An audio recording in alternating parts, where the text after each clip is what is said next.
मुख्य कार्यकारी अधिकारी कुशल जैन यांच्या निर्देशानुसार आरोग्य विभागामार्फत सोलापूर जिल्ह्यात आयुष्यमान भारत योजनेअंतर्गत ई-केवायसी व आयुष्यमान कार्ड निर्मितीची विशेष मोहीम मागील 8 दिवसांपासून राबविण्यात येत आहे।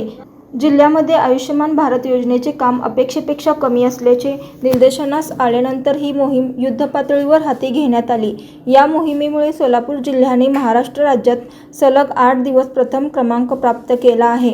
दिनांक 28 एप्रिल 2026 ते 6 मे 2026 या कालावधीत सोलापूर जिल्ह्यात आयुष्यमान भारत योजनेअंतर्गत एकूण 12,167 ई-केवायसी कार्ड तयार करण्यात आले आहे।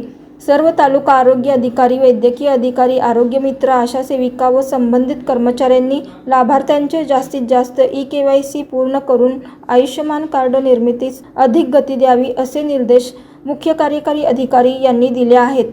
तसेच सोलापूर जिल्ह्यातील नागरिकांनाही या मोहिमेला प्रतिसाद देऊन आपले आयुष्यमान भारत कार्ड तात्काळ तयार करून घ्यावे असे आवाहन आरोग्य विभागामार्फत करण्यात आले आहे। अशाच नवनवीन अपडेटसाठी जनता राज्य न्यूज चॅनलला सबस्क्राईब करा, लाईक करा आणि शेअर करायला विसरू नका।